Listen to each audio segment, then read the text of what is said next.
Look at this number, $200,000 a year. That's your salary. Now look at this one, zero. That's your net worth. How is that possible? How do you earn enough money to be in the top 5% of all earners and have absolutely nothing to show for it? You're not stupid. You didn't blow it all on lottery tickets. You don't have a gambling problem. Yet somehow, you're living in a luxury prison you build with your own paycheck. Here's what nobody told you when you were climbing that corporate ladder or grinding through medical school. The same psychological mechanism that made you successful is the exact thing bankrupting you right now. And if you don't understand this trap in the next 15 minutes, you're going to wake up at 55 years old, burned out, exhausted, with a closet full of expensive clothes and a bank account screaming at you. I'm going to show you the invisible tax that's stealing your wealth, the 3 purchases that are keeping you broke, and why your next raise might actually make you poorer. But first, I need to know, are you ready to hear something that's going to make you uncomfortable? Because what I'm about to tell you contradicts everything your parents, your colleagues, and society told you about success. I am Chris, and I've analyzed the spending patterns of hundreds of high earners, doctors, lawyers, tech workers, executives, and the pattern is brutally consistent. Your income statement looks impressive. Your balance sheet looks like a disaster. In this video, you're going to learn why earning $200,000 can leave you broker than someone making $60,000, the exact moment your lifestyle locks you into financial prison, and the single decision that separates wealthy people from well-paid people. If you're tired of feeling like you're running on a treadmill that keeps speeding up, stay with me. By the end of this video, you'll know exactly why you feel broke despite your impressive salary. Now let's expose the lie you've been living. Here's the question that should terrify you. Why do you have the same amount of money in your savings account now as you did when you were making half your current salary? Think about it. 5 years ago, you were making $100,000. You had maybe $5,000 in savings. You got promoted, another promotion. Now you're making $200,000 and you still have $5,000 in savings. Some of you are nodding right now because you're actually negative. This isn't about inflation. This isn't about the economy. This is about a specific trap that only catches high performers like you. And the reason you haven't escaped it yet is because everyone around you is in the same trap, so it looks normal. Your college roommate who makes $65,000 as a teacher, she has $30,000 in her savings account. Your neighbor, who's a mid-level manager making $90,000, he's got 6 months of emergency funds. But you, with your $200,000 salary and your executive title, you're one missed paycheck away from panic. Let me tell you what happened. The moment you started making real money, you made a decision. Actually, you made 3 decisions, and these 3 decisions created a cage so expensive that you now have to keep earning $200,000 just to survive. You can't quit. You can't take a sabbatical. You can't start that business you dream about because you've built a life that costs $195,000 a year to maintain. But here's what's really happening under the surface, and this is the part they don't teach you in business school. Your brain has a setting and it's destroying you financially. It's called Income-Expenditure Synchronization. Every time you get a raise, your brain immediately scans for ways to spend it. You were making $150,000, living in a $2,500 apartment. Promotion to $200,000 hits. Within 6 months, you've signed a $5,500 mortgage. Your brain just added $3,000 in permanent monthly expenses. The car was fine. A 2018 Honda paid off. But now you're senior director. You lease the German SUV, $900 a month. Insurance jumps, premium gas. Kids were in public school, thriving. New neighborhood, new pressure.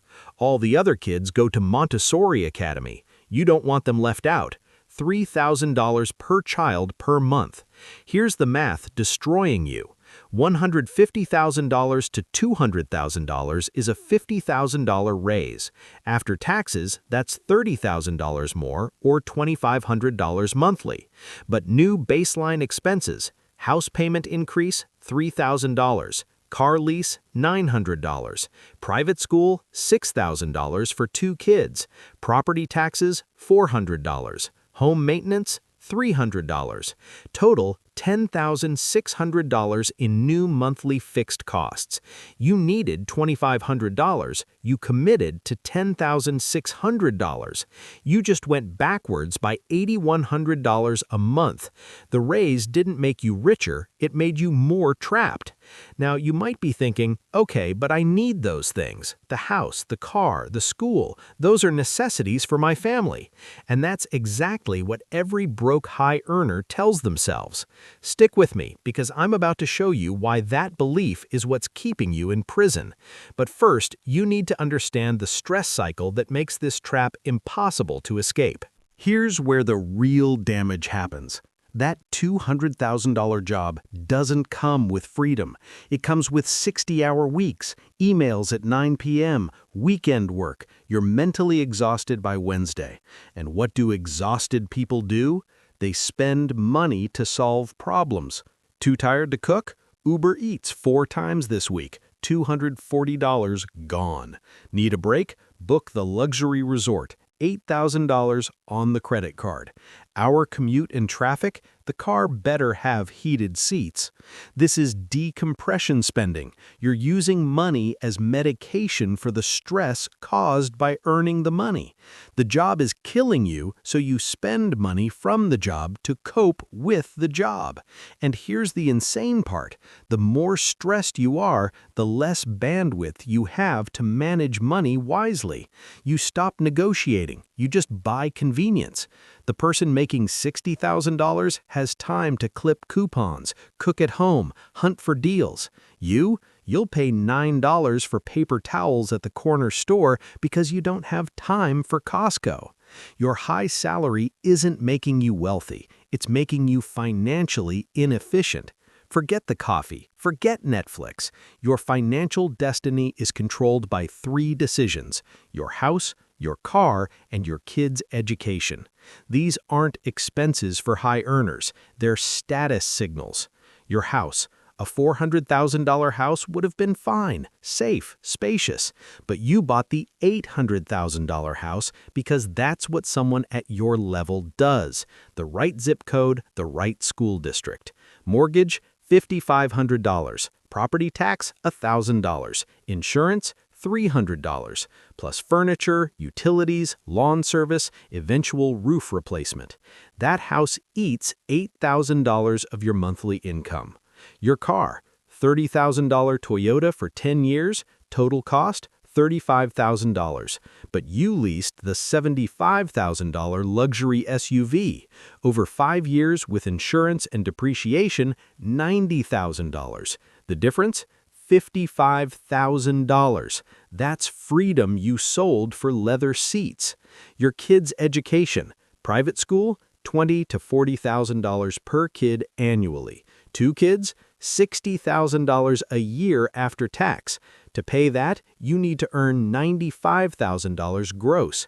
Half your salary dedicated to education that provides marginal benefit over good public schools. But you can't hear that. Pulling them out feels like failure, so you're trapped.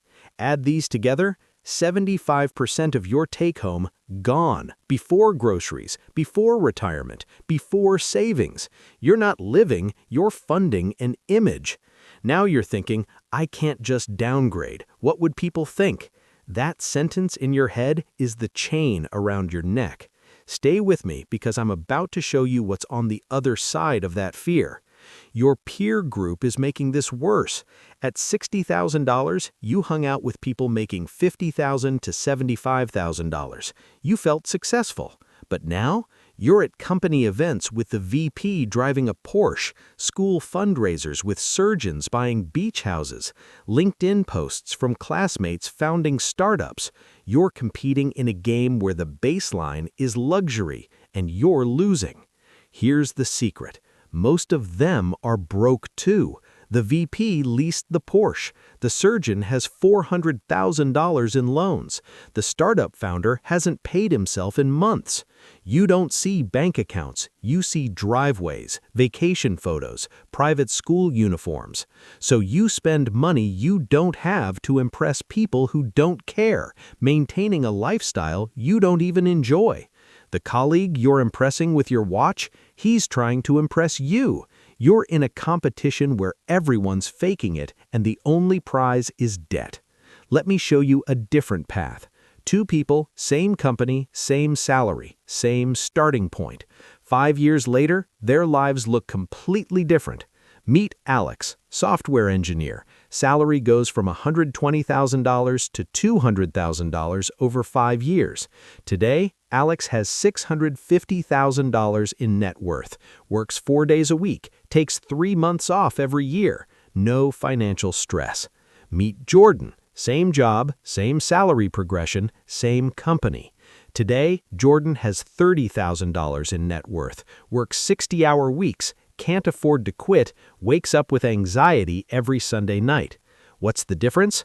When Alex got the raise to $200,000, Alex made a decision. I was living comfortably on $120,000. I'm going to keep living on $120,000. Alex kept the same apartment, kept the same car, kept the same baseline lifestyle. The extra $80,000 after taxes became about $50,000 in actual take-home. All of it went to index funds and paying off student loans. Every single month, $4,000 vanished into investments automatically. Alex never saw that money, never touched it, just lived the same life as before, but now with a massive wealth-building engine running in the background. Jordan did what you did. Jordan upgraded everything. The raise meant new baseline, new apartment, $3,200 instead of $1,800, new car lease, $850 a month, new wardrobe because senior engineers need to look the part, new gym membership, the fancy one, new weekend habits, brunches at the expensive spot. Jordan's spending went from $100,000 a year to $185,000 a year. Sure, Jordan is saving $15,000, which feels responsible, but Alex is saving $50,000. After 5 years, the compound interest creates a chasm. Alex hits the crossover point. The investment income starts covering basic expenses. Alex doesn't need the salary anymore. Work becomes optional. Alex has power. Jordan is in golden handcuffs, can't quit, can't take a pay cut for a better quality of life, can't pursue the passion project. The $200,000 salary isn't freedom, it's the minimum required to prevent collapse. Here's the visual that should haunt you. Both of them make the same income. One is a millionaire with options. One is broke with obligations. The only difference is the gap between what they earned and what they spent. So, how do you break out of this? You don't need motivation. You need a system. Step 1. The fixed salary rule. Decide right now what your lifestyle costs, not what it could cost, what it currently costs. Let's say it's $120,000 a year. That's your number forever. When you get your next raise, your lifestyle spending doesn't change. The entire raise goes to wealth building. You cap your spending and let your income drift upward. That's the wedge. That's the gap that buys your freedom. Step 2. The 12-month freeze. Make a promise. For the next 12 months, you will not upgrade a single fixed expense. No new car lease, no bigger apartment, no expensive school. You can buy a nice dinner, you can take a trip. Those are variable, but you cannot sign a contract that raises your baseline. This cooling off period breaks the emotional impulse.